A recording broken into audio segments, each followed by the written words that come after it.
Hello, hello, hello, hello.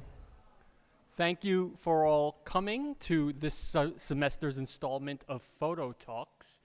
Um, we have a very special guest for you tonight. I want to address there's very few people in the room who will know what I'm talking about, but if you were in the photo department between the years of 1999 and 2014, you would know that every spring these triptychs would pop up in the showcases on the fourth floor. And they were driven by a faculty member who's no longer with us, who gave this lecture and this assignment about multi-panel images. And the basis for the lecture was tonight's guest. So I really want to honor our colleague, Doug Malaire, who passed away in 2014 very, very suddenly. And when I had the opportunity to meet David in summer of 2017, I kind of accosted you right in front of the schoolhouse gallery, and I told him this story about Doug and how Doug really admired his work and would give this assignment. Coincidentally, I'm teaching that class now in the spring, and I give that same assignment, and I use David Hilliard as the inspiration for the assignment. So it's kind of come full circle. So I don't know how familiar you all are with David's work, but I think you're in for a treat tonight. And he spent the afternoon with a senior class, and we had a fantastic experience. Wouldn't you say? They're all sitting here. Raise your hands, say hi. And he made a photograph. He made one of his iconic photographs, which is made up of 4 photographs, and we're itching to see it. But he's got a very slow process, so it's not digital. So we're not going to get an immediate satisfaction. So, but we hope to share that with you when we get it. So David Hilliard has been exhibited extensively both nationally and internationally. His monograph, David Hilliard, was published by Aperture in 2005. He's been featured in the New York Times, Art Forum, Blind Spot, Vanity Fair, Out Magazine, Flaunt Magazine, just to name a few. He was the director of the undergrad photo program at Yale. He's taught at Harvard, the School of the Museum of Fine Arts in Boston, and is currently faculty at Lesley University of Art and Design. He also teaches workshops each summer at the Fine Arts Work Center in Provincetown, and that's where we met. And I'm really happy to introduce you to my friend, David Hilliard.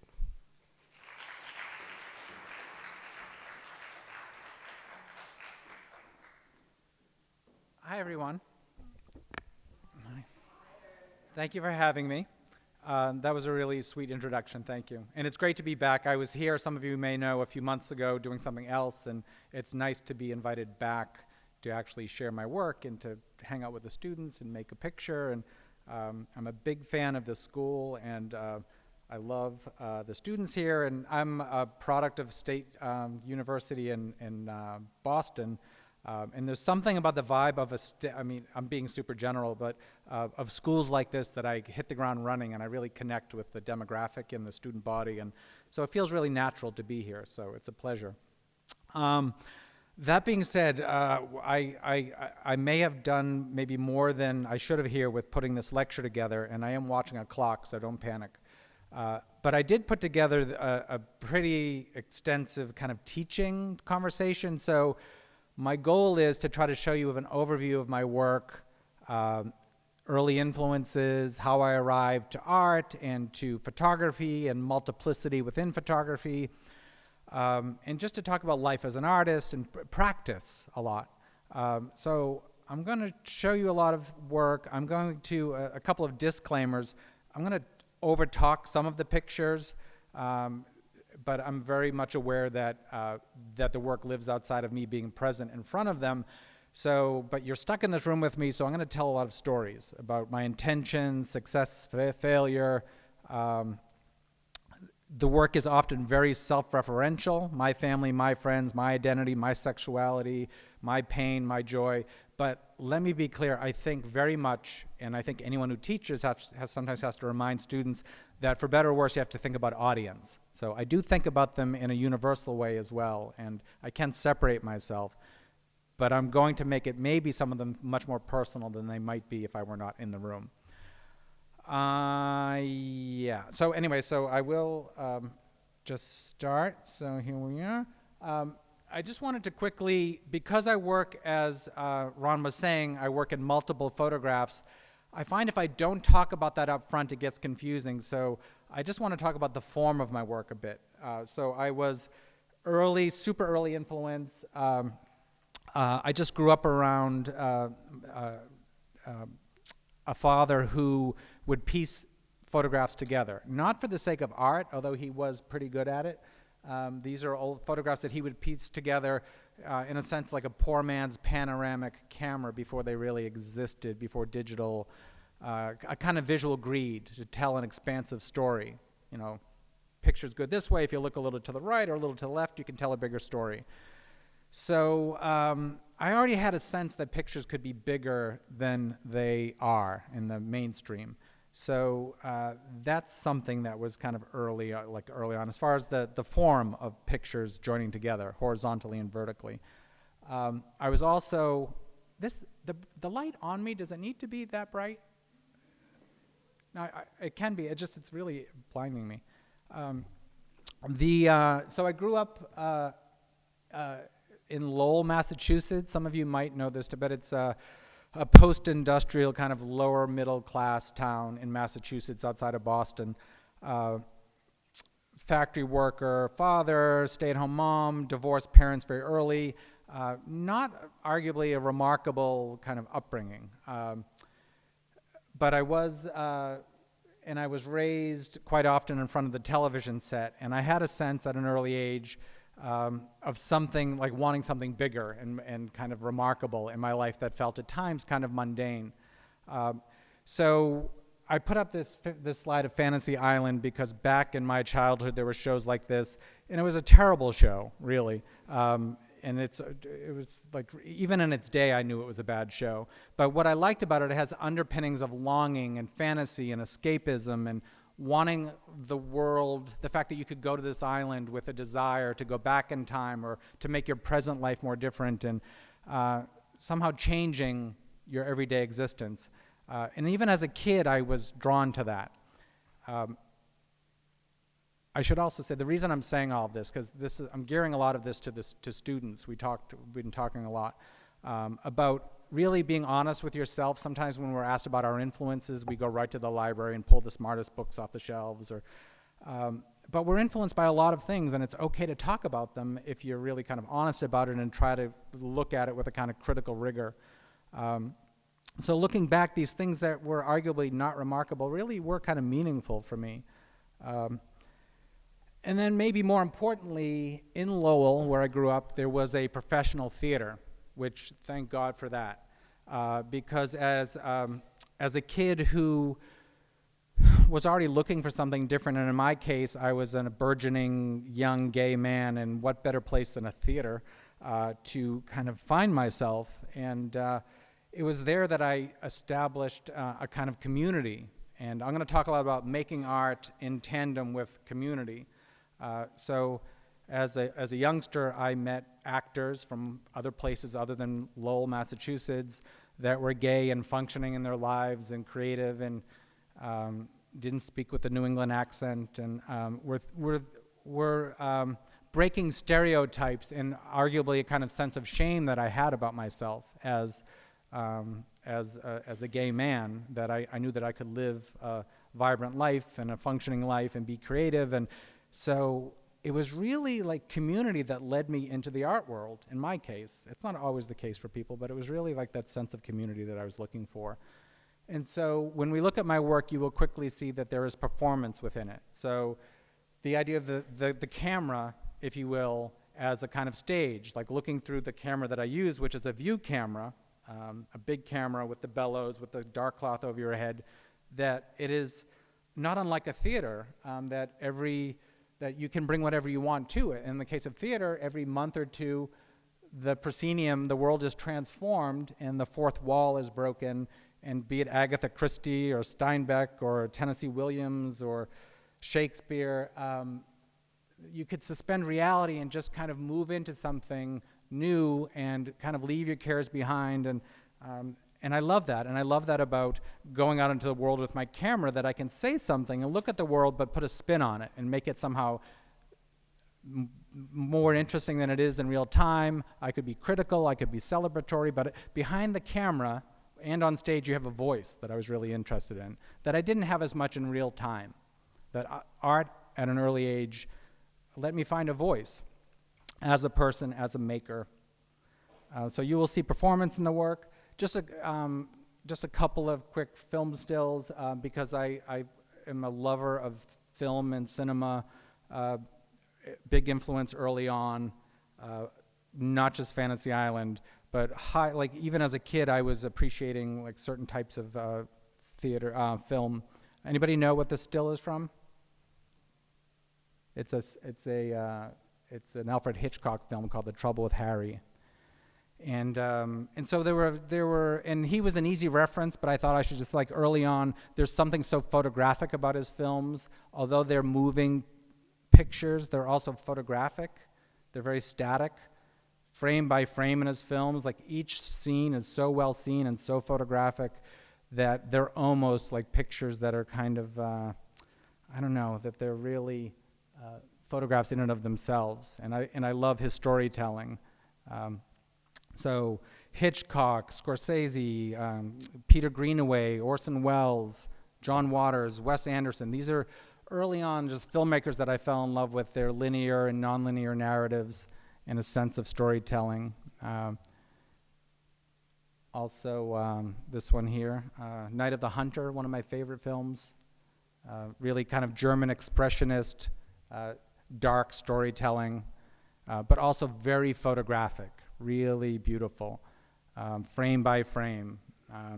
A movie kind of, but also so much about point of view. The film is really made through the eyes of a serial killer, and it's actually really pretty beautiful.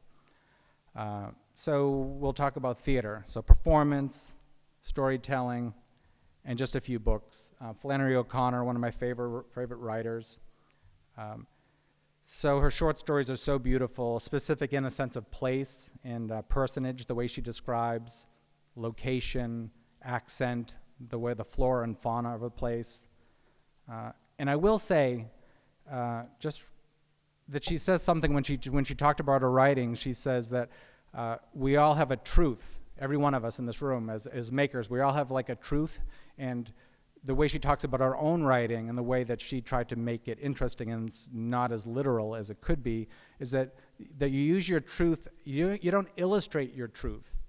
That you use it as more of a light to kind of look at the world through. So she talked like we all, just to believe that who you are in your opinions and will come through in your work, but you don't need to be so literal about it. So if you could ever not only read her work, but read about her process is really interesting. Nicholson Baker, just one book called The Fermata, where it's kind of an odd book, but he talks about, I would recommend this to visual artists because he talks about, it's a piece of fiction about a man who has the ability to freeze time and how he can turn that on and off and move through space, how time and space and air feels when only he can move through it, and the deeds that he does while he's doing it.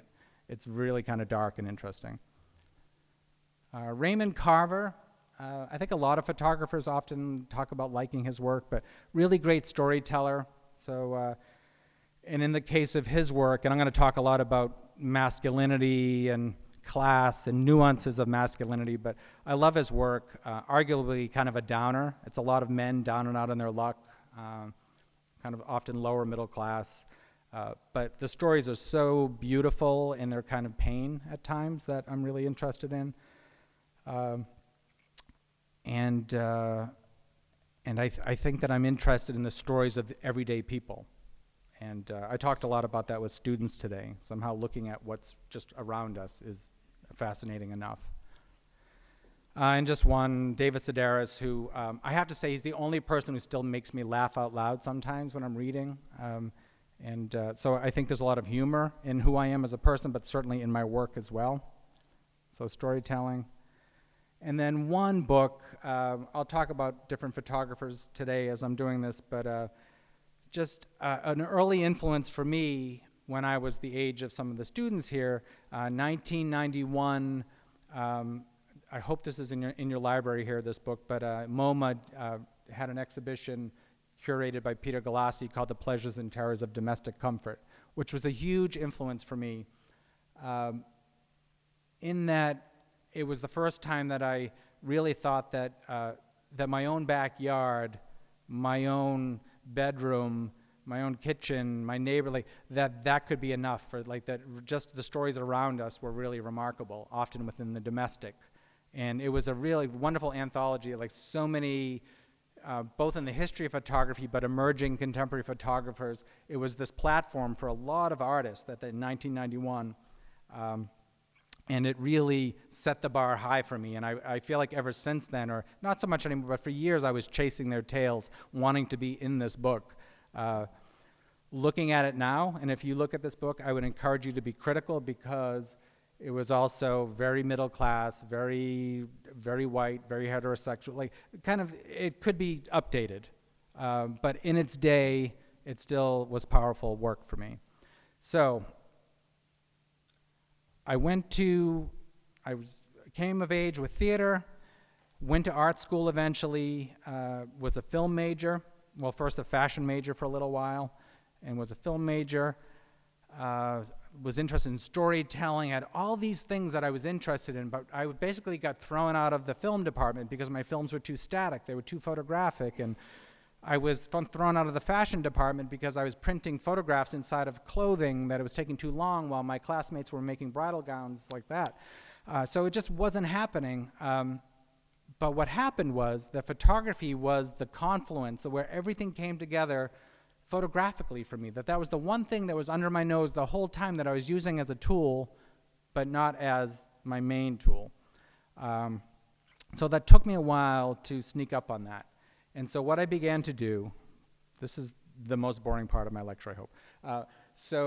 What I began to do is join photographs together, big photographs with a view camera in color, usually horizontally, at times vertically, with just moments apart usually, with shifting time, usually just seconds apart or minutes apart from each other, shifting focus, so that where the photographs could tell a story, describe a place, allow performance to happen, and also reference cinema and storytelling, everything in a hybrid kind of photograph came together like magic when it finally started to happen, which was the end of my undergraduate career and then going into graduate school. So I began to make work with my father. So I'm going to start with my dad tonight and then kind of go out on my dad, because it's a kind of big thing that's happening with me right now is my father's health. So I began to look at my dad as a kid, he's a working class guy, never went to college, probably didn't finish high school, we don't talk about it, was a factory worker, divorced, wore Hawaiian shirts, smoked cheap cigars, read Playboy magazine, bad Hawaiian shirts, all of the stereotypes. But sometimes stereotypes are kind of true. And so my dad was all of those things, and then eventually more when I started to become brave enough to tell his fuller story. So I began to look at the working class man who is often underacknowledged in the world, and certainly in the history of art. And so this is called Lone Wolf. It's my father in a cottage in New Hampshire. He's reading, and I'm at Yale at the time, I'm in graduate school.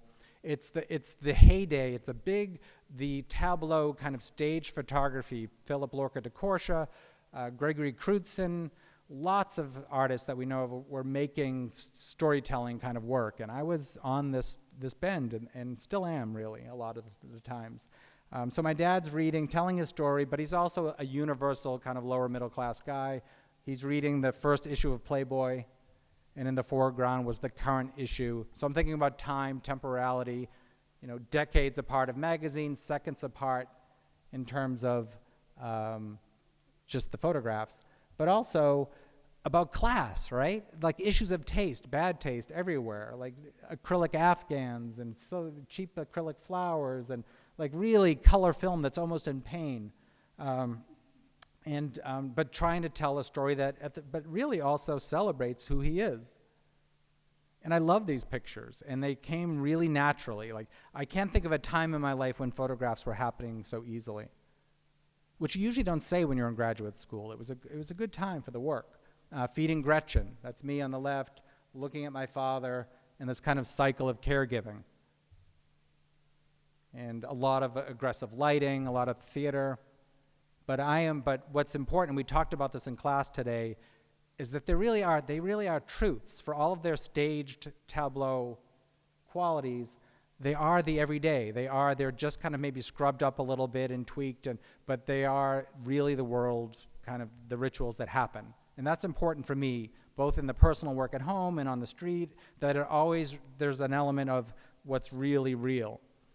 And thinking about the public and the private and, the food we're eating, but also just about love, really. And I know that sounds a little cliche, but it's true. Like, really, there's a lot of love in this work. My father's shirt, a triptych, maybe a little bit of nod to growing up Catholic. I like to say that I'm a recovering Catholic now. But this is, so thinking of the left and right, like the religious panel painting. I'm going to try to keep this like I was, although this work is very much about everything that I'm already saying, but I'm also looking at Renaissance painting and Vermeer and reflections, and like I'm also tipping my hat to a history of painting and art, and trying to be as smart as possible because I'm in grad, but also make the work that I want to make, trying to split all the differences of being in school and being an artist, and trying to keep my own truth that I wanted. So showing how we are as just kind of a little bit down and out. Can I make a photograph of respiration, like this Hawaiian shirt that's actually moving and painterly? It's a little bit out of focus, but when they come together in a way that the picture will that we made today, it makes sense. Like there is like all of those like weird moments start to add up in a way that they don't in a single image, which I have to say, often within one of these multiple paneled photographs, I can celebrate different genres of art making, the still life, the portrait, the landscape, and then play them together, and they tell this kind of, at times in the best pictures, a lyrical story. So it does really allow me to make each photograph in itself a complete photograph, but also as a continuum telling another kind of more expansive story. This is a very long photograph. His problem with plurality. So this is probably a 30-foot long photograph of my father, kind of born out of, and maybe some of you can understand anyone who has like a curmudgeon in your family, like somebody who complains about, like my father complaining that he can't find the cereal that he always wanted. I was a kid, we had 3 types of cereal, and oatmeal, cornflakes, and Rice Krispies, and I'm coming home from New Haven, Connecticut. I have all these ideas to make work, and then it's like suddenly it's born out of his story is like, oh, that's a picture. Like just like listening, like being like thinking outside of my agenda. I'm going to make a picture of the old man finding the cereal, and that's not particularly interesting. Maybe I should also say that this is at the heyday of Seinfeld, when it was like so much about that also that real life can be enough. But it can't be if it's not somehow tweaked. So I like the idea that I was also critically looking at the marketplace. I'm thinking about commodity, right? The commodity of literally cereal, but also the commodity of art. And in the cereal aisle, we're walking the aisles buying cereal, and in the White Cube Gallery, you have an aisle, but it's a different kind of commodity. And at the time, that felt kind of revolutionary. And also that the audience is implicit somehow. You have to walk the aisle again, but you're shopping in a different location. And so there are all these like things that I was thinking about at the time. But really, up until I photographed my father, I'm part of the problem. I'm just making more commodity, right? I'm just making more cereal that pisses him off. But it's also, I'm thinking about pop art and Warhol and, these, I think that each photograph in a way, especially at this time, was giving a nod to different kind of artists that I was interested in. But then you get this old lumpy guy that kind of breaks the punctum, if you will. Like it kind of changes the picture, and it has a double kind of function. And literally, this was only half of the cereal aisle. It was initially a super long photograph. I had to edit it down. Hot coffee, soft porn. Born out of family rituals, which, long story short, there's the men in my family often would get together in this southern New Hampshire and go away for these weekends where they would drink and watch porn, and nothing really more profound than that. And I wasn't really interested in any of that. But I was interested in the ritual of it, and so these are kind of recreations of some of that stuff that went on. So using the space, the jugs, the ape on the might not have been there. It might have moved it over there. It's a piece of art my father got while he was in the Navy. It's a big ape that's dragging a woman across with a rock in its hand, dragging a woman across the stream. And so I'm trying to respectfully also kind of make fun and have a judgment maybe, but I'm treading that line, which some of you can identify with. Is like how do you do that with your family?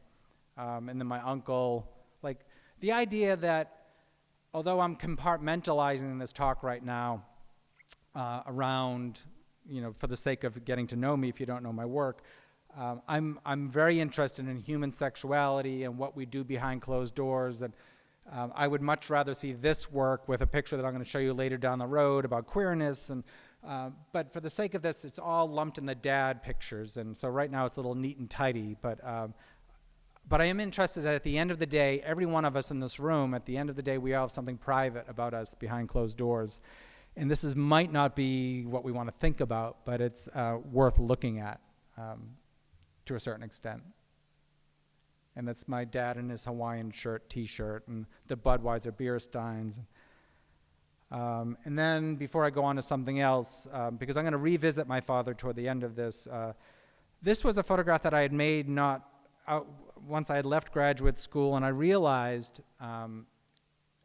critically about myself that I was doing him a disservice and doing the work a disservice by casting him too much as like a one-liner. Like everything that I said already, the Hawaiian shirt, cigar smoking, and it's easy, you get it, and stereotypes are sometimes true, but they're also kind of pretty succinct and boring. So he's not boring.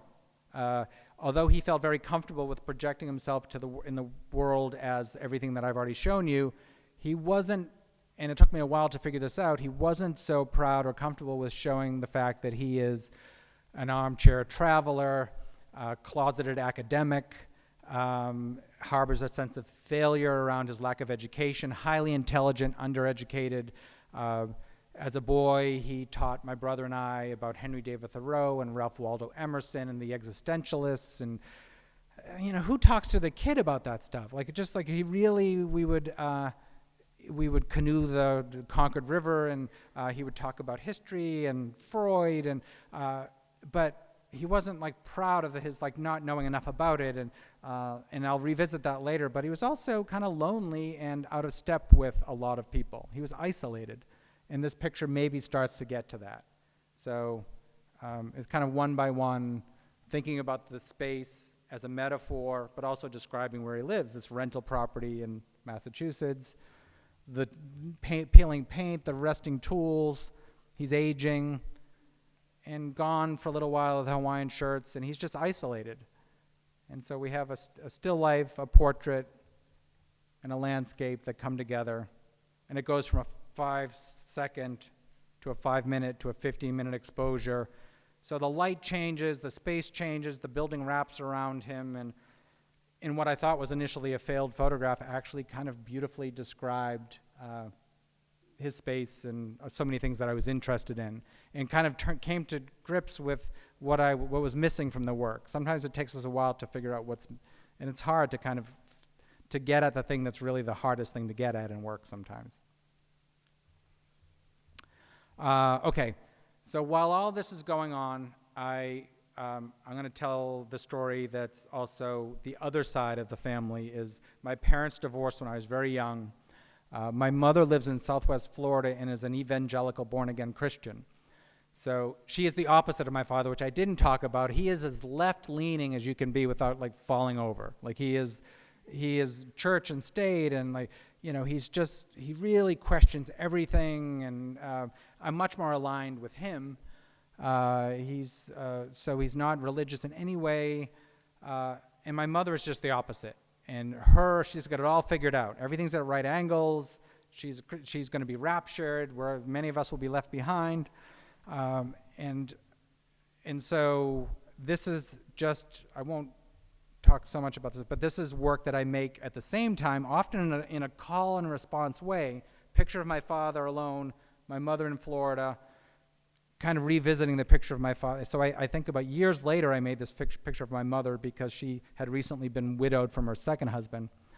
And she's alone and down in Florida, and she's just kind of lost and with nothing but her faith in a very tight, small, narrow community. And it's very different work. I go down there, and this is the camera as a buffer, if you will. Thank God I have the camera when I go there, because I'm not accepted by her community. There's a pervasive sense of shame.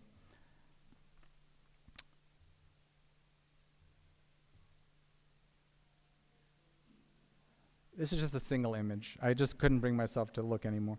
And this is handling doubt. This is my mother this is Bible study on the beach. Doting on Jane.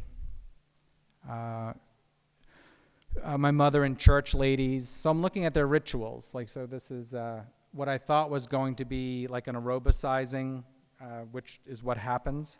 And I show this picture because I wanted to talk about the happy surprise. We talked about it with students today, when you have your intentions for a picture and something else happens.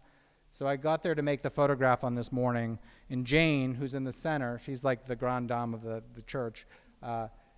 When she got to this home, you could smell like the whiskey.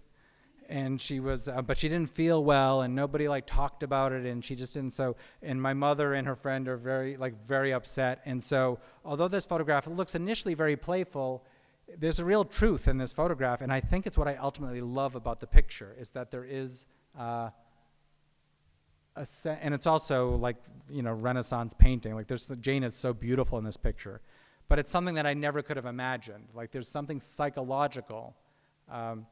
Brian had asked earlier today about in class about how do you deal with performance? Or somebody, or Ron, asked about when does performance feel too kind of heavy-handed? And I think performance in a lot of the work is better when there's something when the person's kind of, back to Flannery O'Connor, when their truth comes through, when my truth and their truth collide, and something that feels genuine within all of the stage tableau work. When there's this kind of mediation, when there's a balance is hit. And it humbles me, and it makes the work much more surprising when something more slippery happens. Rouse, looking at a community that I'm not quite in, so kind of being on them as a tight-knit group and myself as an outsider. And so this idea of all these gestures, I'm actually circling them with the camera, but because it's two-dimensional, it kind of splays out, but I'm actually going around them and I can't get in. I'm not, as a non-believer, I'm not allowed in. But I also just love how minimal the picture is. It's really 3 or 4 variables. Women, certain age, kind of the jewelry, the robes, the class. There's just enough. Okay, and then my mother meets husband number 3.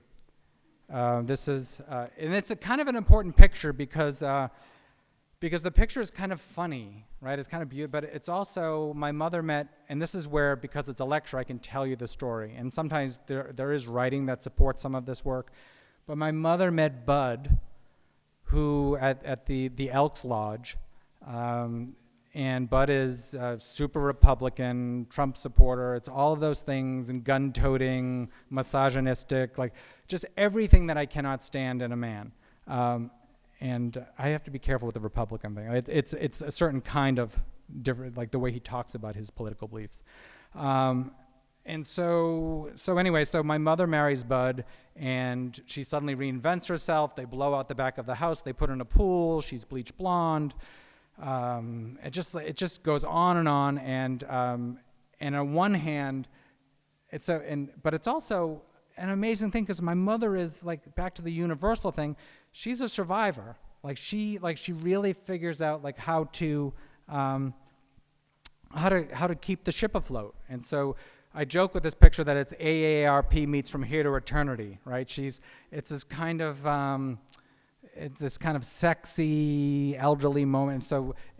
But the beat goes on, and this is what a lot of this work is about for her, keeping it going. And you never really know if she's pulling in or away from him. Like he's just that kind of guy.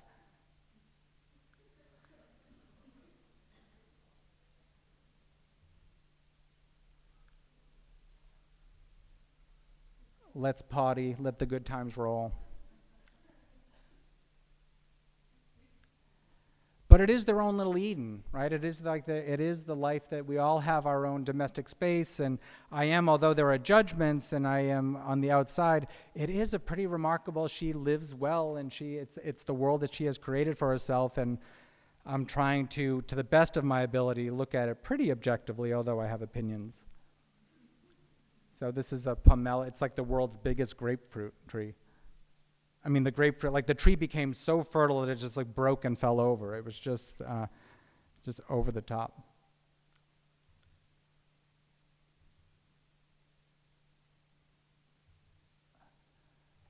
That's Bud.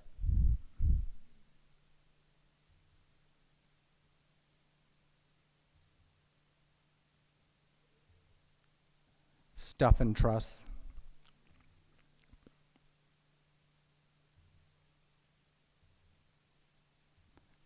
No more tears.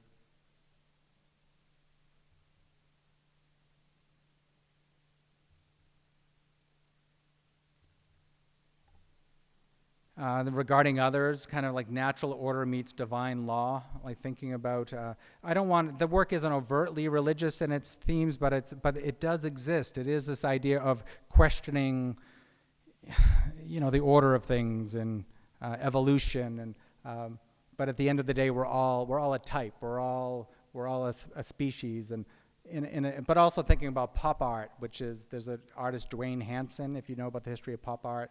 So they're almost like wax figures of themselves, so like that we all are potentially, could be in a taxidermic museum.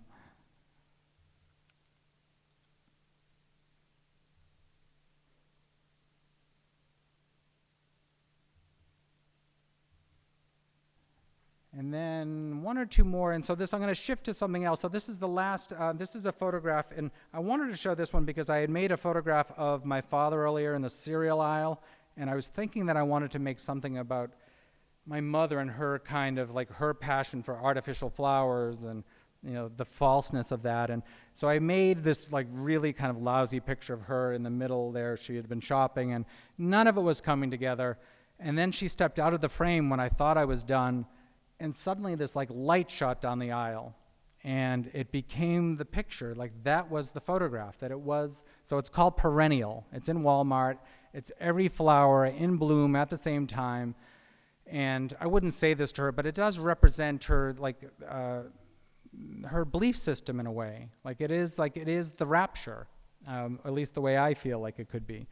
But it's also the Walmart, and it is something about this picture that made me feel like it had a kind of a spiritual edge to me and it makes sense in this work.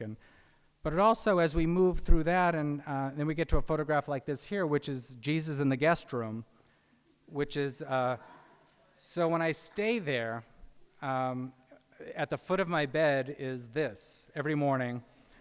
And I'm not really let me say I'm not anti-faith. I'm not particularly religious. I think I'm somewhat spiritual, but I'm anti certain faith. And this is a holographic Jesus, like a lenticular Jesus. So it turns from Jesus to the Shroud of Turin as you move left to right.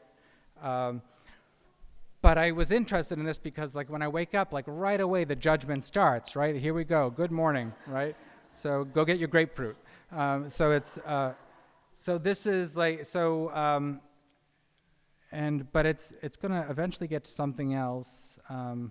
But in real time, it's not as, like the pictures feels much more enjoyable and experiential, but these spaces are, and this world is like claustrophobic and judgmental, and really, thank God for the camera. I can't stress that enough. This is Jesus in the guest room 2 feet to the right. But I'm also thinking about time. So dawn versus dusk. This is this is at the end of the day. Light's coming in at a different angle. So time, Jesus, the passage. They're kind of a nice pairing, and they're often shown across from one another. But I wanted to move for this. I'm just going to show a few pictures because I'm also interested in, and we didn't talk about this today in class with the students, but I think it's okay sometimes to have photographs that fit in one project, but also make sense somewhere else. Not every artist does this, but I like to do it.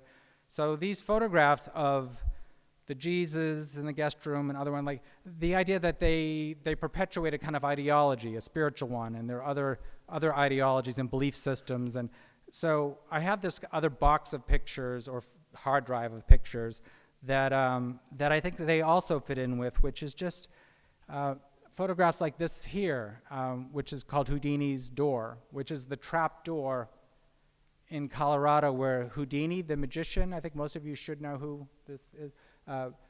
Back in the day, this is where he used to disappear through. When people in the audience, would behind a curtain, would think that he'd vanished. And but for me, it's no different than the Jesus in the guest room and other things. Like it's the idea of what we choose to believe in, suspended reality, back to theater and the fourth wall. And I love that Jesus in the guest room could suddenly play into these pictures. And at the end of the day, it's not unlike the cereal aisle. It's almost nothing, but it's just a hardwood floor with a kind of magic, just that trapdoor, the belief that this is a kind of magic. This is Final Destination. I'm just thinking about the idea of like escapism and the idea of like believing something else, and then your RV, you go to these places, kind of magic. So another kind of suspended belief, but it's also like the Trump, like the idea of this colliding landscape, the artifice of it all, the RV, the mediated landscape experience. And I'm not against that. I love a national park and I love all of that, but it's at times feels like a very controlled and prescribed.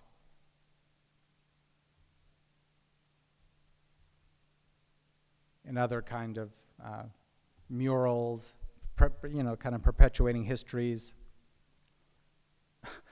I just put this is a recent picture in Provincetown, Massachusetts of, I'm very involved with the Jamaican community, like young, like girls that all want to be Dorothy, like another kind of belief, Jesus in the guest room, Houdini, like this idea, so all these pictures I think could eventually work together.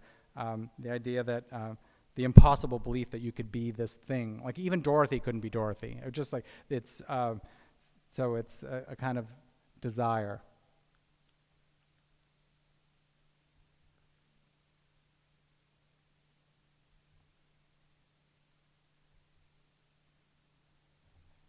And I think the last one before I move into something else, this is Daniel Relegated, another, not necessarily Jesus, but another kind of very, like a strong male figure. This is Daniel Webster, one of the great sons of Dartmouth College, statesman, orator, conservative man, who loved to have his image made so that he exists all over Dartmouth. And but he's relegated to the basement. I was doing a residency at Dartmouth College, and but the idea of like someone else that we, all these years later, that we're still believing in.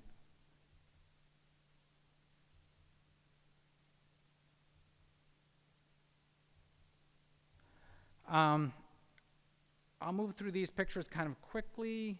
I wanted to, I look at a lot of things in my work, but I can't help but for the sake of this lecture, and so much of my work, as I already said, deals with nuances of maleness, masculinity, and so I put together a run of pictures that look at various aspects of men in my life, like either surrogates for who I was, who I am as a gay man, as a son, as a partner, men I desire, men I don't want to be. So this is, I think we should just look at the pictures, and often they're strangers, but like looking at, and there's desire, a lot of desire in the work, which we can talk about that during Q&A, how people feel about that and how artists work with it. But there is definitely a lot of longing and desire in my work in general, but certainly in a lot of this work. So this is Hulk, a stranger at a country fair. Without the camera, I never could have looked at him like this.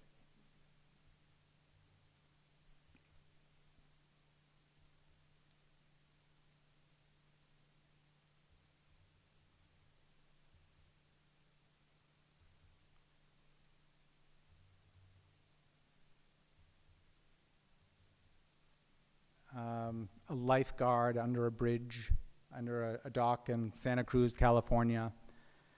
So the idea of like using the camera to like, you know, that I want to look at him as much as maybe he wants to project himself onto me. Like, so it's just about this exchange of not him desiring me, but this, you know, representing himself for the camera in a way that the Hulk, the guy in the Hulk, was performing for the camera. With the Hulk photograph, years ago when I had been interviewed for a book with Aperture, Vince Aletti, who had interviewed me, said, you know, and it's so obvious, he said, you know, he wouldn't, were it not for the camera, he never would have looked at you that way. Which sounds so obvious, right? It's like, right, like I probably couldn't have even talked to him, but with the camera, like, but he's not looking at me. He's projecting himself onto the camera, and it was a really simple observation that never really left my mind. And when I photograph, especially strangers, I'm drawn to, or I can't help but think about the fact that they're really not experiencing me so much as that they're maybe projecting where they think this image might go and how they want to be represented. It's very little about me, or even what I tell them that I'm interested in.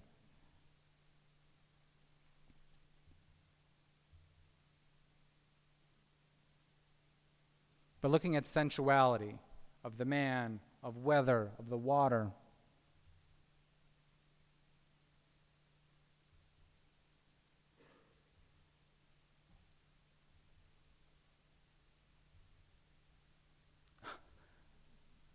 The balloon blower. This is a man who blows up balloons in Provincetown for little kids.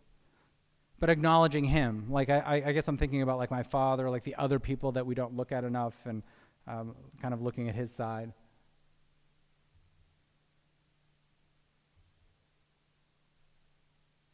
Marble, Colorado. So these are strangers.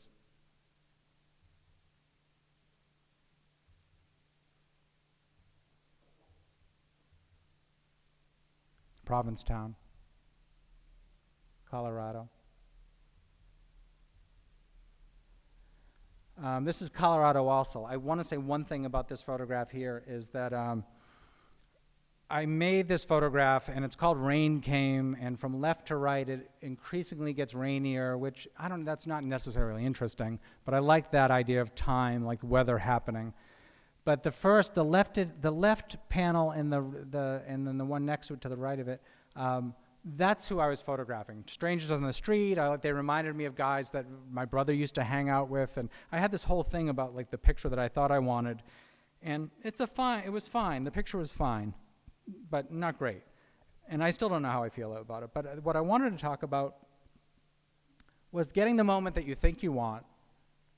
Starts to rain, and then this kid comes along outside, comes out of one of the houses nearby and walks over, hadn't seen him, had nothing to do with, and wanted to be photographed, and he was really just like a little muse, right? He was just like amazing. He instantly reminded me of myself a little bit, like just when I was a kid. Like he was like, his psychology as wrinkled as his pants, like just the face full of pimples, and you know, he was talking, he wanted me to, he's like, are you the paparazzi? Do you know Lady Gaga? And they're telling me his story, but he was absolutely beautiful, and was presenting himself to the camera in a way that a couple of people did today when we were photographing that I never could have directed him to do. The way he tipped himself back, the way he tipped his foot into the gutter there, and just the way he looked at me kind of questioning and looked a little cranky. And that's the kind of thing that I'm so drawn to, that collision of my agenda and what I think is happening, and then something else outside of my control happening, the weather, and then this young man. So that I find totally inspiring and magical when that happens. Fallen trees.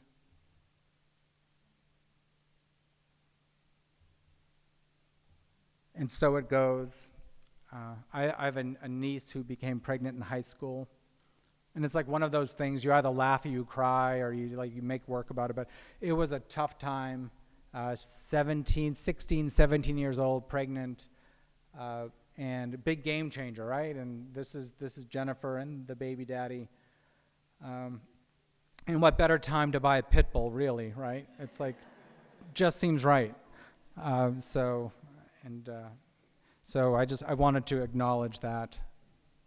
But now, like, 2 healthy kids, it all works out. But glad I made the picture. Like, really quite beautiful. Figuring it out. Of a certain temperance.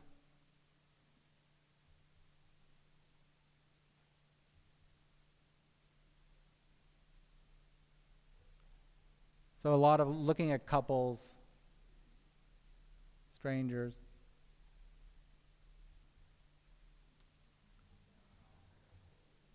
Yeah, the picture's a little bit sweet. I mean, a lot of I'm not adverse to photographing beauty, capital B, the idea of this very kind of rust picture, right?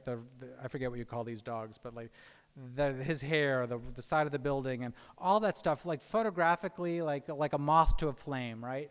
But also, the kid's psychology is so beautiful. I mean, he wasn't giving the dogs the sticks, and which I don't know if you know, but it's that's what I like. He was just like a kind of cranky little kid, but just really beautiful. So child psychology is something that I'm very much interested in.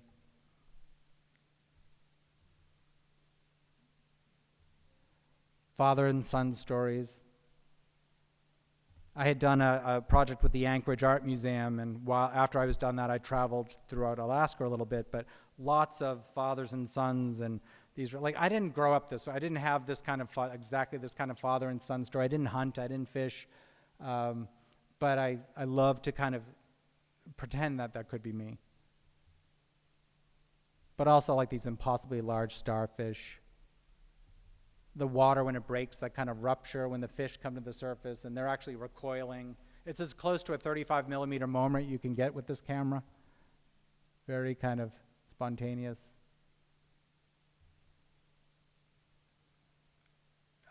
Salmon fishing. But the moment of meeting, like the wrinkled pants boy in the other photograph, meeting this kid who didn't seem like he really wanted to be fishing. He was much more interested in my photographing and having this and I had made his picture holding the fish I think you're supposed to do in the kind of trophy photograph.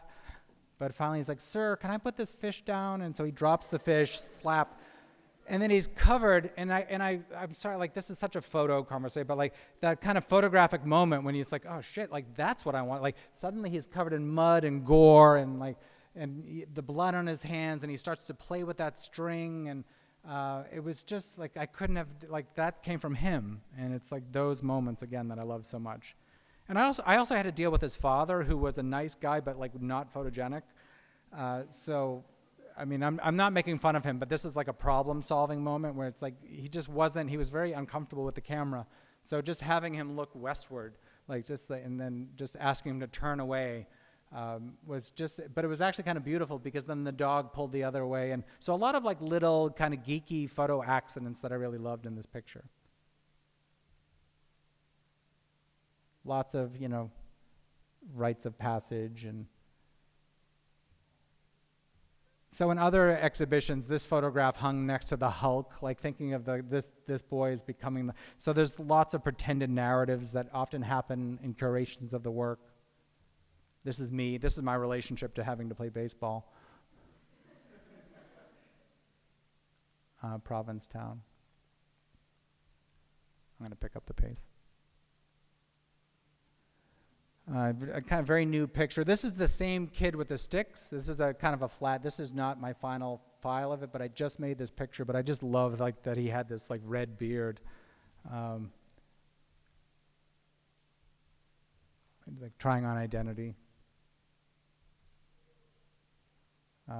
Boys tethered. The metaphor of weather changing, the fog bank changing as quickly as you change, we change when you're 15, 16, the age where everything's like really shifting very quickly. Your friends 1 minute aren't your friends the next minute. Like the metaphor of weather was kind of a gift for me in this picture. This grim primary color palette, connection, disconnection. It's kind of all there for me in this picture.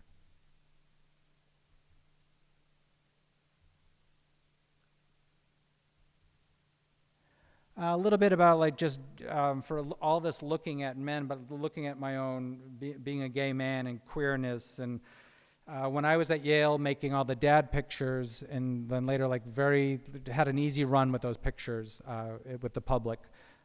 But I was also making work at the same time dealing with myself as a gay man and pictures of myself and my then boyfriend and not as well received. We were often in romantic embraces and on beds, and I was accused of perpetuating stereotypes, which any of us who are ever accused of that, I mean, you have to listen to it, but there's sometimes you have to push back against it. And my thing was, well, there's been years of being left out of the dialogue, so I fought to make a lot of this work, which about myself, a partner, and then time, like ephemeral time, like the instant moment, something more eternal, and our place within it.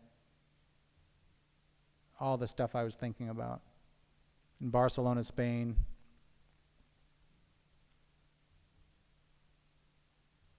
Pictures of love. You know, does anybody know the Eleanor Carucci, the photographer? We're teaching a workshop coming up that is going to be called What About Love, because we both make a lot of work about similar subjects that are of the emotional and of family and love, and that it's sometimes underexamined or criticized, and so we're gonna put together, we think, a critical, rigorous kind of look at it in the history of art. Kiss, the idea of like this voyeuristic moment that you, depending on what your feelings of same-sex love, like coming across this open door and you're getting this kind of fleshy, through the tactile shower curtains and terry cloth towels, this moment of love and sex, same sex. But when I was at Yale, I was like putting this work right up next to Dad in the bed reading Playboy, and I loved the mixture of all this work together.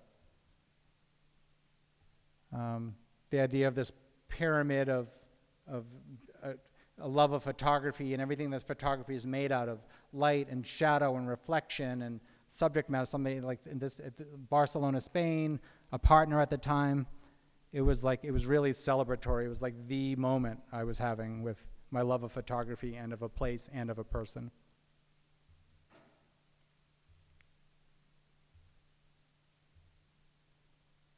Black sheep, post-coital bear moment, Fort Lauderdale, Florida.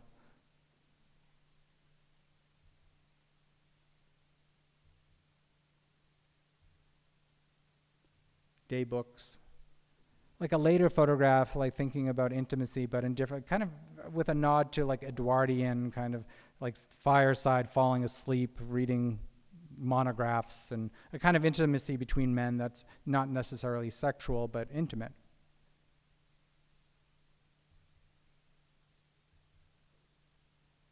Provincetown. Thinking about an epiphany, that moment of like kind of decision.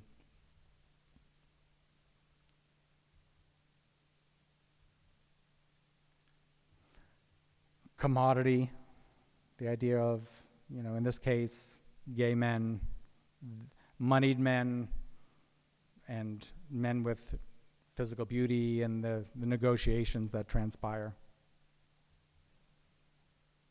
The spoils.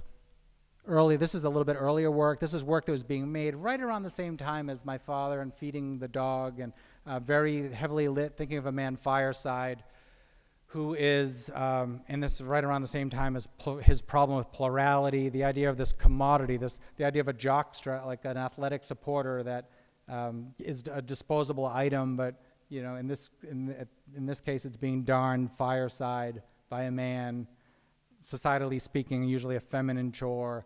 There's a lot of little conversations that were going on in this work at the time. And so, also back to masculinity and how much of a man do you have to be to put a hole in your jockstrap. And so it's a bit of a one-liner, but I liked where a lot of this work was going at the time. All right. Just a few pictures. I made a series of photographs back in the day. This was actually for a job I did with GQ magazine that was illustrating a story that was written about a Vietnam vet who had post-traumatic stress disorder brought on by the war in Iraq. And this is in Kentucky, and he would have these, and obviously it was a very tough time in our history, and it was bringing up a lot of stuff for him, and the story was written about him, and one of the things that was healing for him was to go to this particular field on his family farm where no one else could go but him when he was feeling this way. And so the idea of a piece of land, a landscape that's healing. And this is Cecil going out, and this one never ran in the magazine, but it was my favorite picture. But the dog's almost telling me not to go any further. So I began to make photographs, and I still do when they arise. It's not really a project, but the idea of rituals, activities, prescription, things that are a part of a healing process. And so in this case, it was the healing field. This is a man with separation anxiety. Part of his therapy was homing pigeons that you release and then they come back to you. But on this day, like when I went to photograph him, he would not release his pigeon. So in the end, I actually loved it even more because it was actually, that's the point, right? That he can't let go of it. So I quite loved the portrait. In its failure was what I actually really liked. I wanted this moment of releasing the bird, but he just kind of held it the whole time. It was too windy, I think. A recluse in New Mexico who never left. He just gets up every day, and part of his day is to get ready. And so it's that super sharp, crisp iron shirt, the idea that you could leave was helpful, I guess. But the fact is he never really left. So I thought that this picture was going to be part of this project, and this is a project that developed out of a kind of surprise that I was photographing a man who I, through a friend, met, and I found out that he had some psychological issues, was bipolar, and part of his therapy was listening to music that would relax him. And so I eventually met him. This is on Cape Cod in Provincetown. Made his portrait, thought it was going to be great, thought it was going to be done, and it would fit nicely into the box that I thought it was going to go into. But while I was making his portrait, we spoke more. I met his father. Turns out his father is a hoarder who lives in this house with him, the two of them, that was being foreclosed upon due to back taxes and hoarding and the breaking of ordinances in and around Cape Cod. So the house was being lost and being seized. And so what ended up happening was that over the course of 2 years, I photographed Eric and his father George, who later passed away, in this very kind of allegorical documentary project that was about this kind of entropic slide as they kind of lost everything and things were liquidated and then it all was gone. And it was important for me because it came at a time when you're in school, you have projects all the time, but once you enter into the world, sometimes it's hard to find something to kind of latch onto that doesn't feel like the project for the sake of needing to have a project. So this revealed itself in a really kind of natural way. So it started with this, and I'm just going to show the pictures, and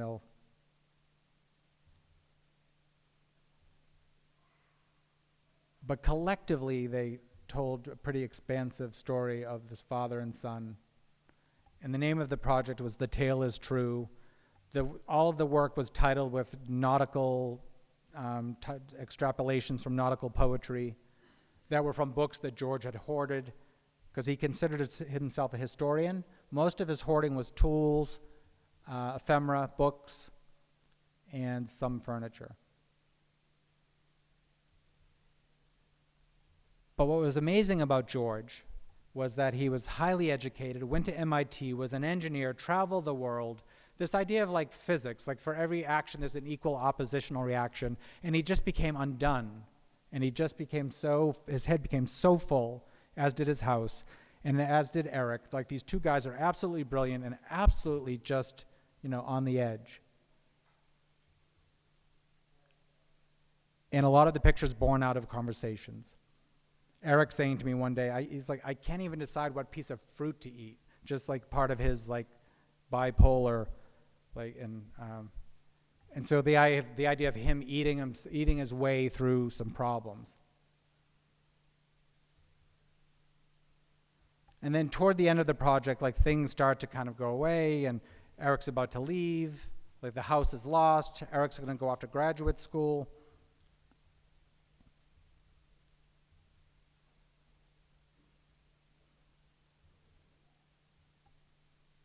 But also a little bit of craziness, like the idea that he had to, before things could be packed up, he had to boil all of the knives, like this kind of angry stew of knives.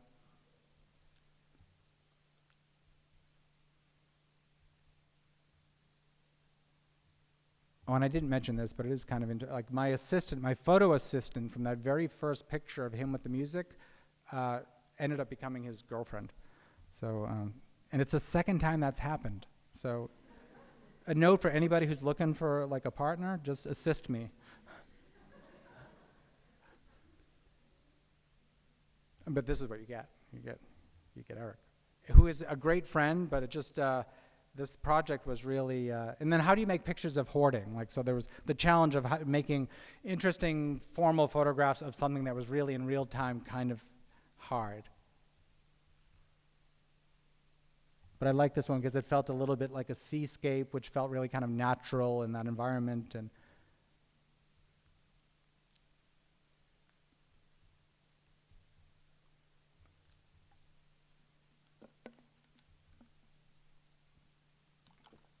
often I would go to photograph and they wouldn't be there because they were fighting, and I would have to tell the story through the space.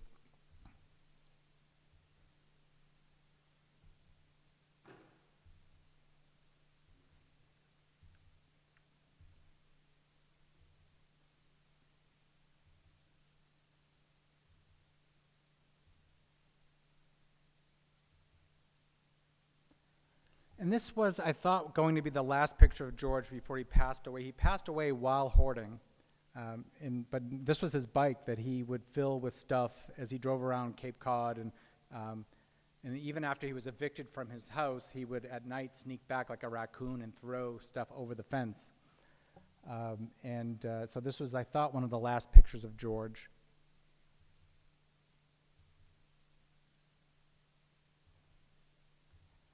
And then about a year after he died, I got a call, and I put this in because I like the photograph, but it's also something that happens photographically, like when you think a project is over and like something else happens. But, and somebody in the town had found George's bike, his hoarding bike, chained to a fence near his house, because he was very sneaky, and it was chained, and wouldn't you know it, what would you expect a hoarder to have but like two hoarding bikes? So he had a twin, I never knew it, but they were twin bikes, and they're filled with some of the last relics of things that he was collecting. And it was profound. It was actually very sad to find them. And they had to be removed because the fence was being cleared. But it was just like, it's called echo. But it's like, just when you think something is over, it's not.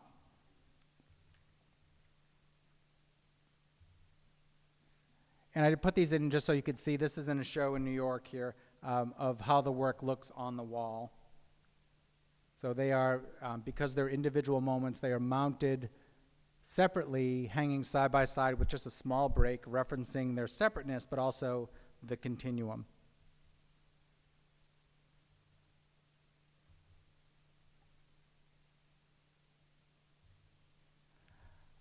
Okay, so we're in the home stretch.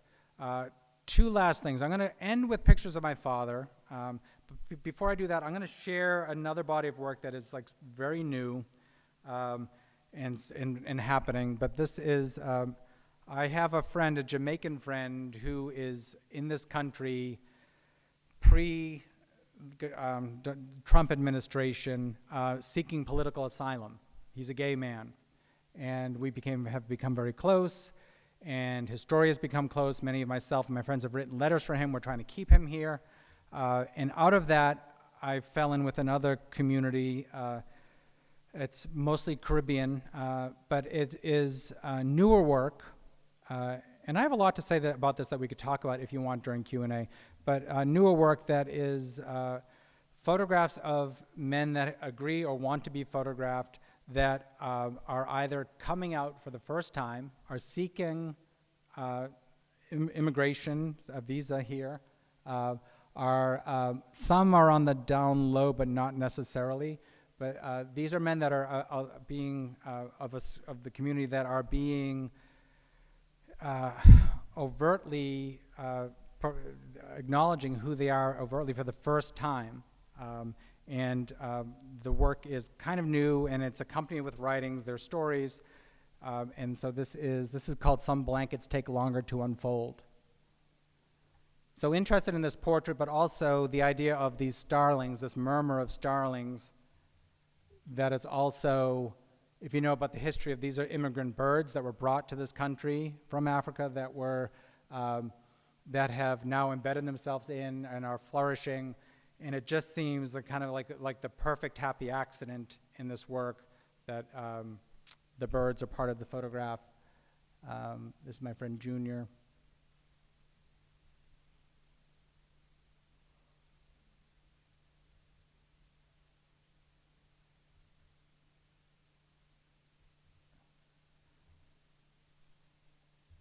Fox and the Hound.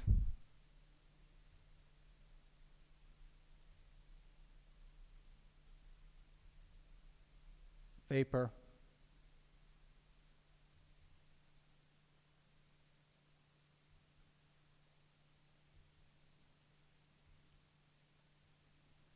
Between Here and Nowhere in Miami.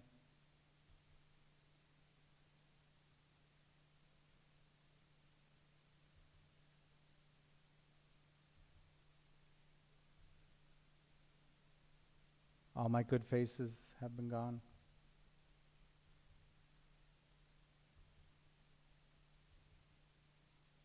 Tangerine.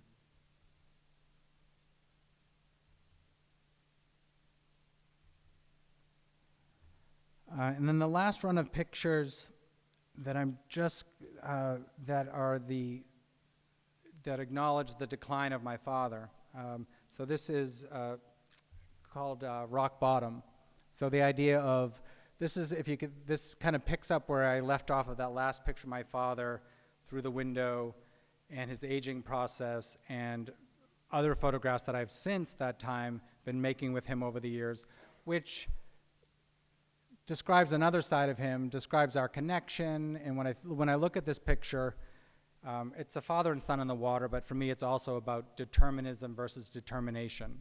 Like I am hardwired to become this guy. We are hardwired genetically to be certain things psychologically, but also like striving to be somewhat different. And so looking at our similarities, but the kind of differences between us.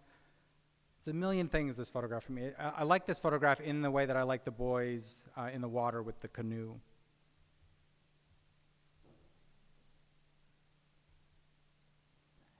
And his writing. He has this impeccable penmanship. This is all of his writing. These are all in this kind of like Dadaist automatic writing. These are all political quotations from people that he believes in. So they're just, but he's also practicing his penmanship and his spelling, and they're full of mistakes and whiteout, and it's a little bit kind of obsessive and a little bit crazy, but it's an old ledger that he would keep. And hard to believe that penmanship and those words. I was like looking at his hands, and that all of that like came out of those hands. Snickerdoodle.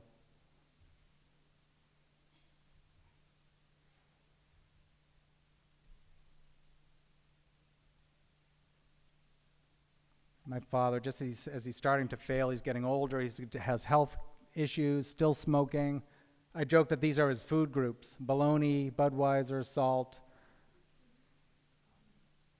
And he has a girlfriend who cuts the edges off of his sandwiches for him.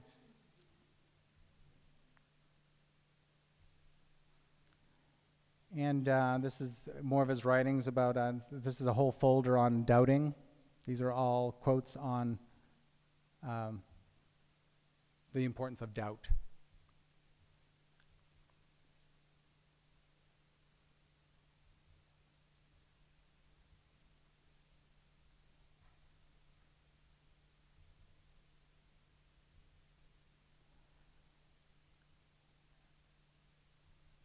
His hug, just hugging him.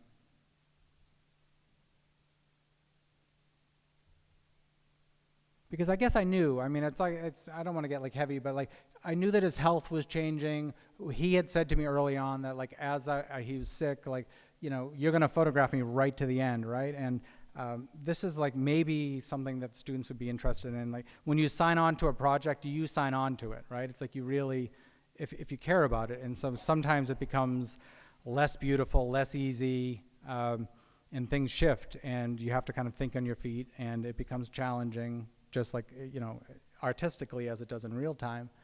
And that's what was happening here. So eventually he fell, he had a stroke, he went into a nursing home, rehabilitation, and eventually a nursing home.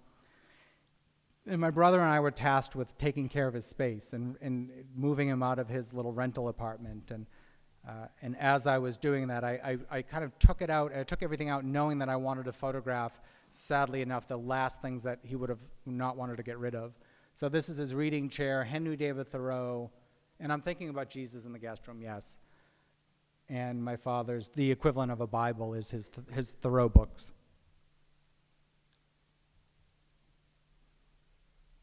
But all kind of beaten up, you know, it's still like the Playboy, like Hawaiian shirt, like it's really still about class and, you know, where we come from.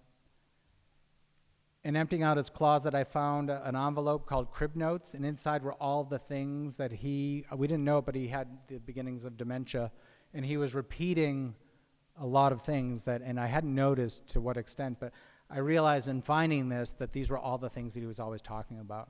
So these were all of his memory triggers. For a while.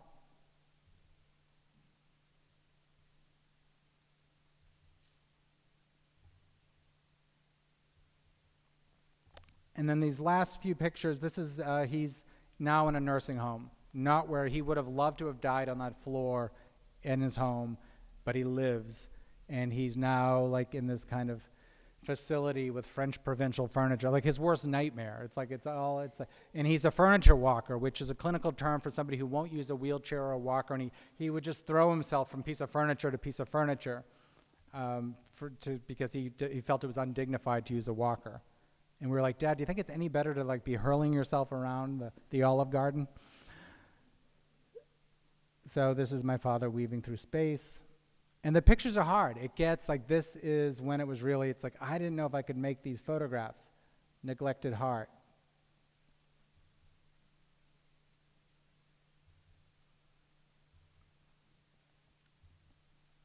Cheese balls. Pay attention to that little crown because it was there. I didn't know what it was. It was just there in his room one day. I didn't say anything about it. We'll revisit that.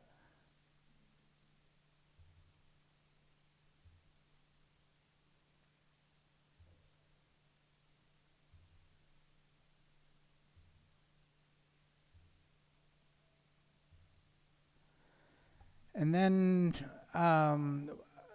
not long after I had taken that picture, I went to the nursing home to visit my father, and in the office, when you walk in, the activities director had a computer and on the screen was a screensaver of my father and this woman, not this picture, but it was them on the back of it looked like a laundry cart that had been turned into a float, and they had won the king and queen of the Mardi Gras event. And I said, that's my father. And she said, yeah, he got Mardi Gras king. It was 2 weeks ago. And I said, he never told me any of. And she said, well, he probably didn't want you to know. But when you're not here, he actually has a good time. because we were all under the assumption, because he just told us how awful it was and this and that, and but he was actually, you know, really kind of enjoying the nursing home, and was quite popular.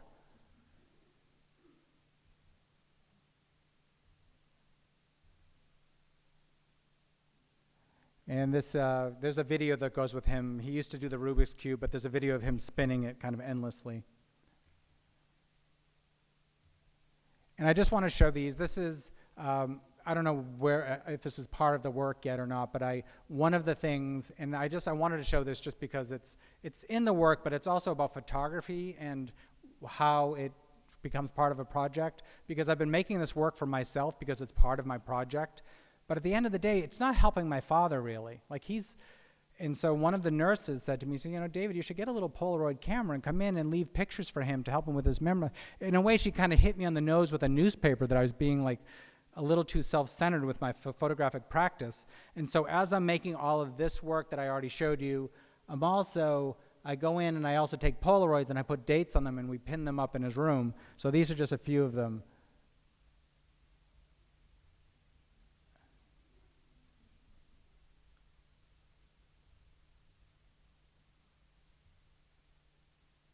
They kill me. And this is bath time. We're almost done. There's like 2 more pictures.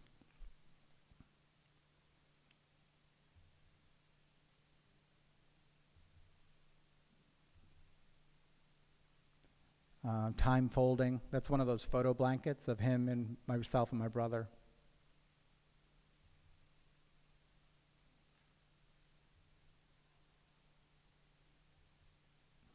The inconvenience of visitation.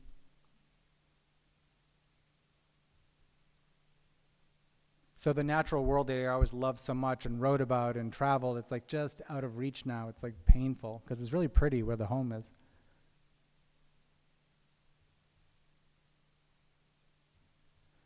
And this is the last picture. This is for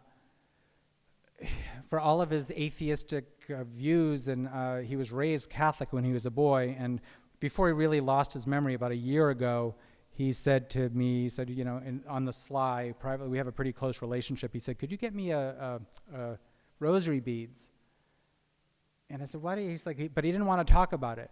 And it's like, you know, and I got it. Like, he just, like, he's at the precipice, right? It's like, who knows what goes through your mind in those moments.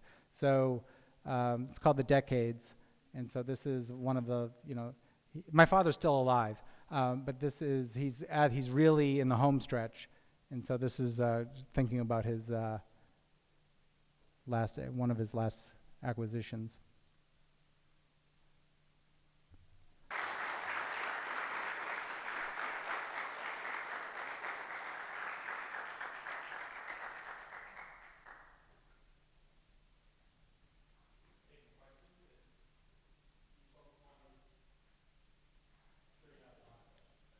Well, it could be technical. It could be like anything. I'm not going to force it. Yes. Yeah. We're very close. It's just he just hasn't entered into. He's in summer. I didn't show. This isn't every picture I made, but it just. I also have a nephew that I photograph a lot. Like my nephew didn't really, but my brother just is not particularly photogenic. It sounds awful, but but also it was like a student today in Brian's college. There's like some people don't like to be photographed, and so he just never really factored into he just doesn't really love to be photographed. But he has 2 kids that are pretty great with it, and so. It hasn't really kind of become part of our relationship, photography. It just happens. Yes, sorry. Hi, thank you. Sure, thank you. But as someone who's just starting to kind of photograph his family and like this, I kind of find it interesting to do obviously have done a group photography doing that. But my family doesn't understand photography. So it's like me, when I'm photographing them, they're kind of a little more away from the camera, but they kind of trust me in that process. And in that way, I'm kind of like helping them learn what is in my head. Great. Yeah. I have been photographing so long, it's a disconnect.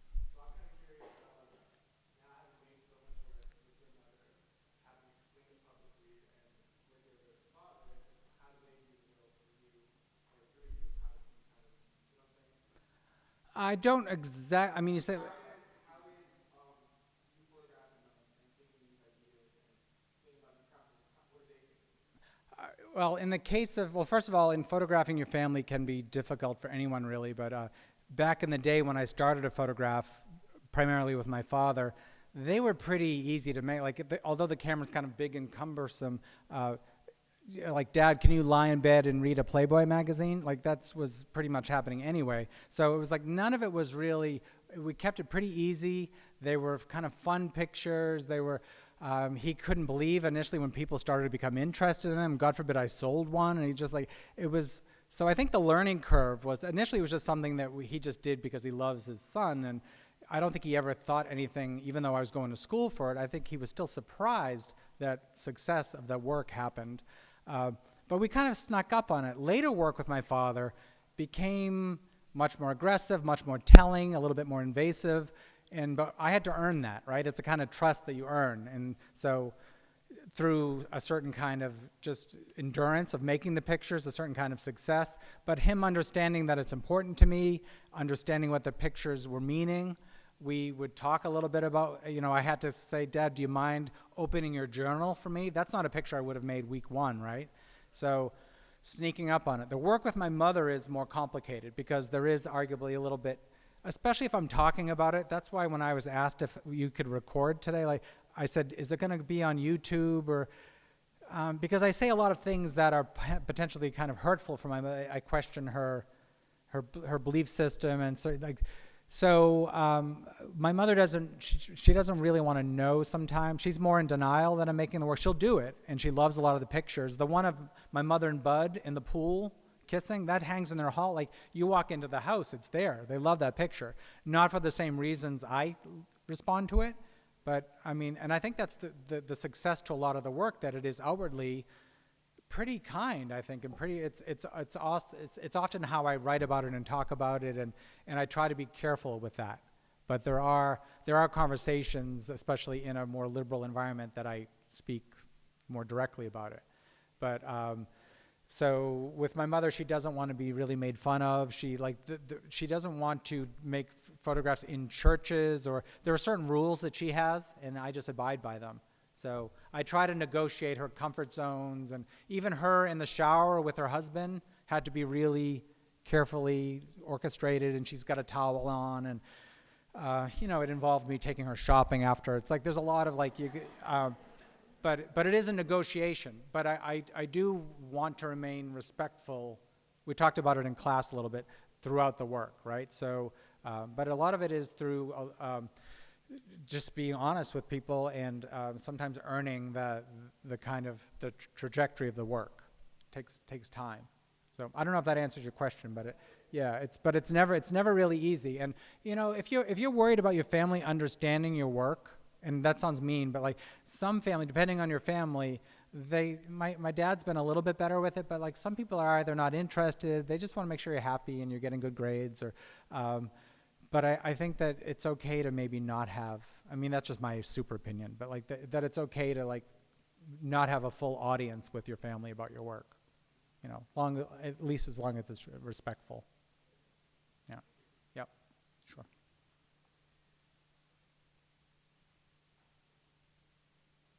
Yes. Something about there was a video of the Rubik's Cube or something. Yeah. So I'm curious if you play with motion at all? I do. I have some, but it's not my go-to activity. But the video, it's a small video that goes along with that piece, and it's this kind of spinning of him, and it's beyond his capability now of trying to write the Rubik's Cube, and it's really the sound that's so beautiful. It could almost just be the sound, because it sounds a little bit like bones creaking, and it runs on a loop. He just endlessly spins it. And it was one of the things that was the most difficult for him. And it sounds so kind of trashy, but like he used to pride himself in his 3-minute Rubik's Cube ability. And so when he was losing his memory, it was like one of his exercises. So it's just, but the idea of video and objects, actually like his literal journals and all of that is still in negotiation. Like I like I've had exhibitions where I show his objects as well. Like his journaling and map making, and there's a lot. He's a very talented artist, so a lot of that stuff is pretty interesting.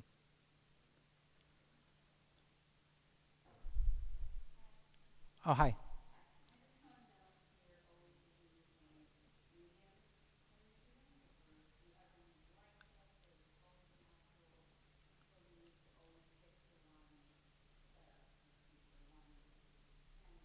Um, I have a couple of different cameras, but I don't know, it's probably not an interesting answer. Less technology is always better for me. Like I like to travel light. Today, working with everyone, it was really great to just have a small camera. It's still a 4x5, like in a natural light. I mean, you can't really do better than that. So when it happens, I mean, I'll use reflectors. I do have lighting kits. I use light all the time, especially on a job. Like you have to, so I have hot lights and strobes but it just changes the dynamic. It's not my favorite thing to do. Like you start folding in more and more technology and you need assistance and it changes the vibe. I much prefer to be on the street, kind of fluidly working with people so stripping away as much of the technical artifice always works better for me. But so I have a couple of usually field cameras, 4x5s, keeping the kit simple. But light, definitely, if I'm traveling, I keep a lighting kit in my car, some reflectors. I mean, I've been in situations where I've really been in trouble, and I mean, it's not beyond me to go to a Home Depot and buy needing light is it's a terrible thing when you don't have it. So I try to arm myself, but it's never it's never the thing that I want to do. I mean, early on I used to light all the time. It was also the kind of spirit of the zeitgeist of photography in the 90s, had a lot of artificial lighting, a little less now. But I found that darkness is actually more enjoyable in my work. Like I like inky darkness, and I don't feel like I need to light every corner of a photograph like I used to. Yes.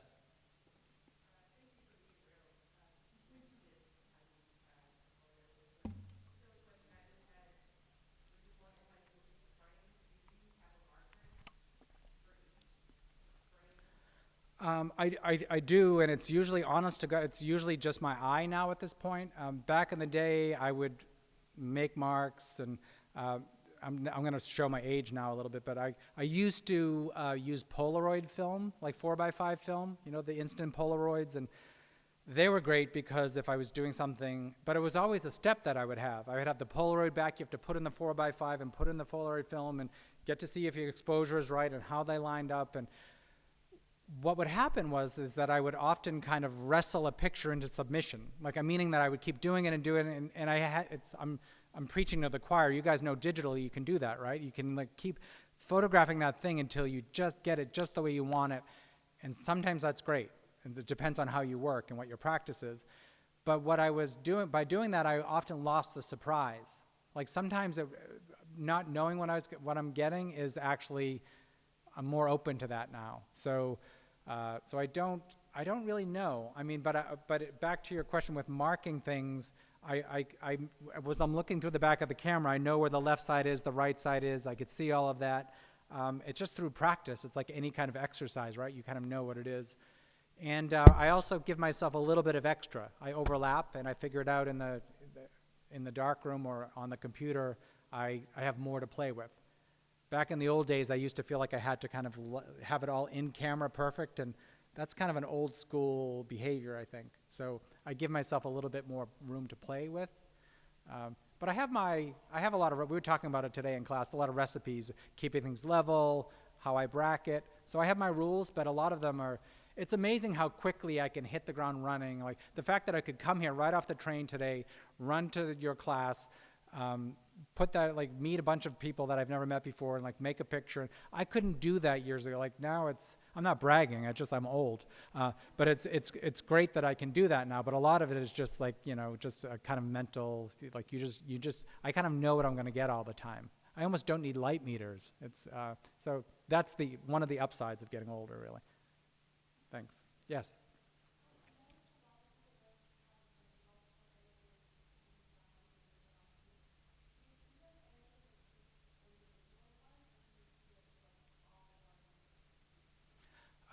I see it as both, and I tried to say that earlier with a picture I was looking at. The reason I show the full photograph, which is ultimately it's how it has to be, right? That's the piece. But the details, I think, illustrate the fact, I hope, that I am thoughtful about how I compose each picture. Each photograph in and of itself is a valid, well-composed, frameable picture. But together they kind of, they play out a better, like a bigger story. So I see them as individual photographs that are resolved formally, but ultimately need, at least for my work, need their right and left companions or top and bottom companions to tell the best story. Like I would never just sell, and I have been asked, could you just sell one panel? Or sometimes people will hang my work with like a doorway in between them, or do things like, I never liked seeing that really, but you know, it's the worst thing you can do with your work is give it to an interior designer, especially the way I work. Sometimes people just have better ideas with what to do with your work.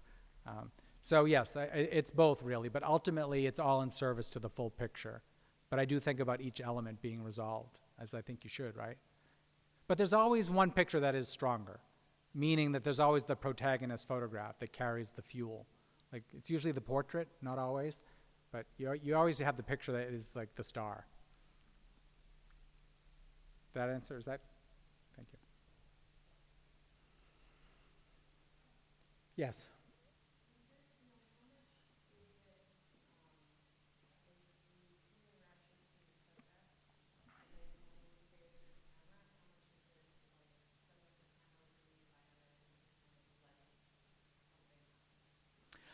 It depends on the photograph. Back in the day when I first started, I would always have this preconceived idea. I would get a sketchbook. I was I was that geek with the sketchbook, the black sketchbook, and I would sketch it all out, and it was all buttoned up, and I knew exactly what I wanted, and I was shooting Polaroid, and but honestly, like my favorite thing to do when at all possible is maybe a little bit of both. Like you go to a place, like I know that but it's not always the case. Sometimes I'm driving, you see something, you just pull over, and it's father and son fishing, and you just think quick and you make it happen. So there's the surprise of that. But often there's a location that I like, and I set up a photograph and then allow things to happen within it. People to come and go and reshoot different, like maybe I revisit later in the day. And so it depends on what I'm going to get. So, but for sure, to answer your question, I much prefer to have a stage that I don't know what the actors are going to do. I think that's the best thing. Like I might know who my actors are, but I don't know exactly what's going to, I guess it's like impromptu theater or something where I don't know exactly how somebody's going to react. Or we try a couple of different things. So sometimes I have a model, and usually someone I know, but like I have my idea for the picture, but then they also try something they want to do, and often it's way better than what I was going to do. So for sure, it's the element of surprise is often what makes the picture the most lasting thing for me. And I think it shows in pictures. You can kind of see the thing that is less kind of preconceived, I think. When you can see something, an expression or a moment that feels really genuine. And that's not always easy to do within tableau work like I make. Okay.